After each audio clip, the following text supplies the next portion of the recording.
Sabe quando a gente pega um texto bem antigo e fica pensando, o que será que isso aqui queria dizer de verdade? Pois é, essa é uma dúvida que acompanha estudiosos e pessoas de fé há séculos.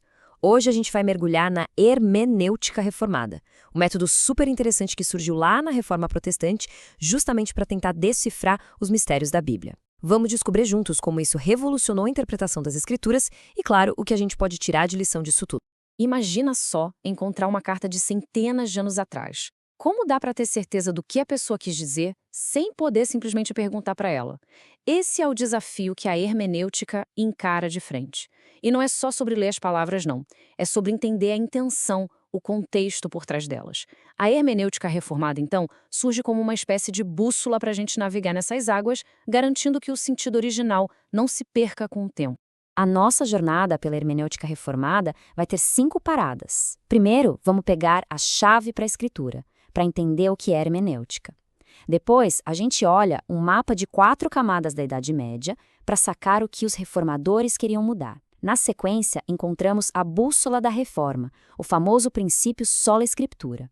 Com a bússola em mãos, aprendemos as regras de interpretação e, para fechar, a gente reflete sobre o intérprete e o objetivo, porque no fim das contas é isso que importa. Então, vamos lá, começando nossa exploração. A chave para a escritura é o nosso ponto de partida, e a pergunta é, afinal, o que é essa tal de hermenêutica? A palavra pode soar meio complicada, mas a essência dela é algo que a gente faz todo dia, a arte de interpretar. Vamos desmistificar isso e ver como se aplica à leitura da Bíblia. Aqui a gente tem 2 conceitos que são cruciais: exegese e hermenêutica. Pensa neles como 2 lados da mesma moeda, ok? A exegese é tipo o trabalho de um detetive do passado. A missão é descobrir o que o texto significava lá para quem leu pela primeira vez. Já a hermenêutica, bom, ela constrói uma ponte entre esse mundo antigo e o nosso. A pergunta dela é, ok, e o que essa mensagem antiga tem a ver com a minha vida hoje? O pensamento reformado vai dizer que a gente precisa dos 2. Um não funciona sem o outro. Para a gente entender o tamanho da revolução da reforma, precisamos voltar um pouco no tempo e dar uma olhada no método que existia antes. Imagina um mapa antigo cheio de símbolos estranhos, caminhos confusos. Era mais ou menos assim a interpretação medieval, um sistema de 4 camadas chamado de quadriga. Era um verdadeiro labirinto, e foi justamente esse labirinto que os reformadores decidiram simplificar.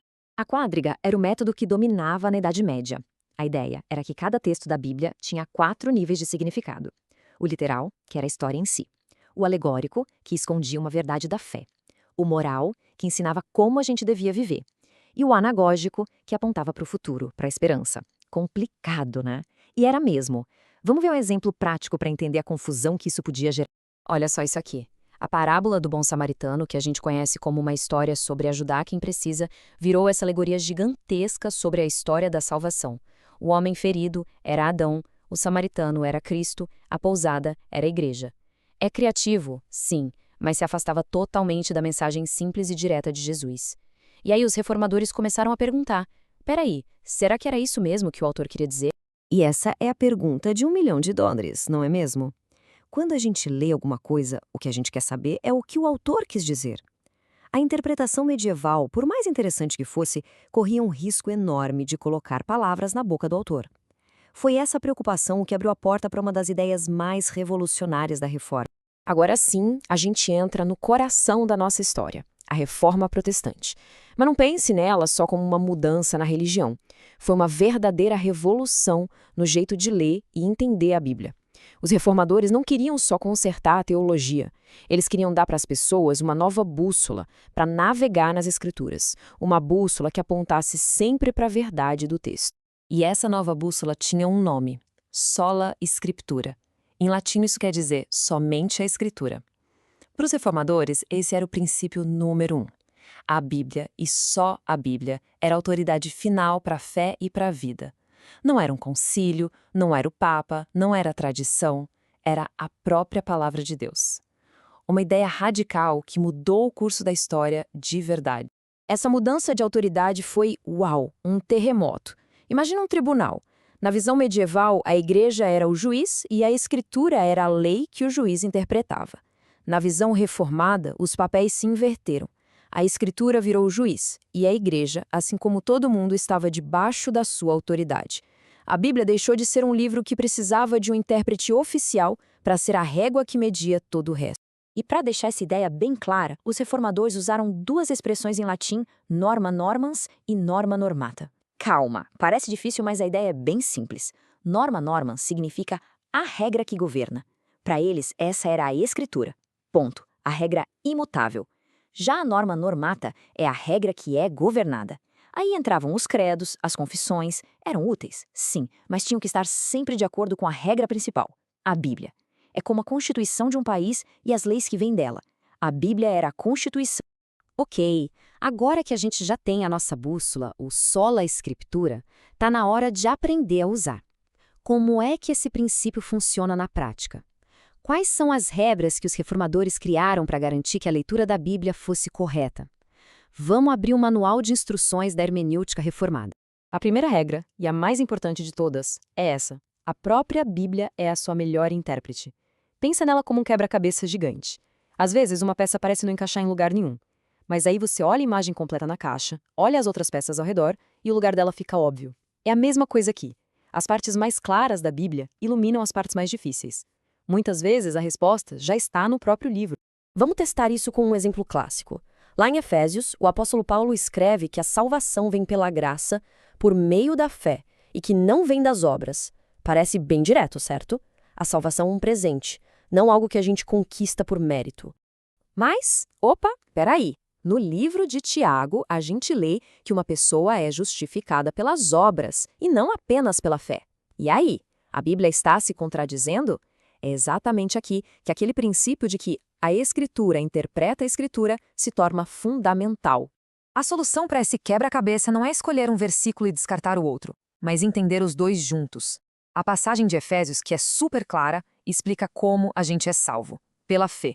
Já a passagem de Tiago explica qual é o resultado dessa salvação, uma vida de boas obras. Tiago diz que a fé sem obras é morta, não porque as obras nos salvam, mas porque elas são a prova de que a nossa fé está viva. Viu só? Os dois não se contradizem, eles se completam. E isso nos leva direto para a segunda regra: buscar o sentido único e literal do texto. Os reformadores deram um basta naquela ideia de que um texto podia ter vários significados escondidos, tipo uma caça ao tesouro. Para eles, o trabalho era descobrir o que o autor original queria dizer, olhando a gramática, o contexto histórico.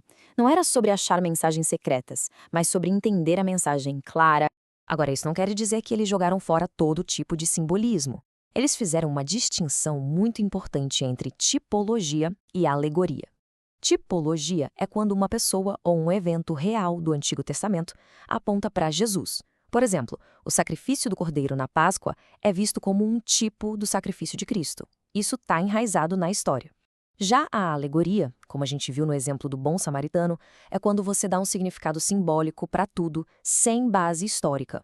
Os reformadores achavam a tipologia válida, mas rejeitavam a alegoria por ser muito subjetiva. Bom, até agora a gente falou de regras, de princípios, mas interpretar a Bíblia não é só um exercício acadêmico, né? Envolve a pessoa que está lendo, o intérprete, e tem um objetivo final.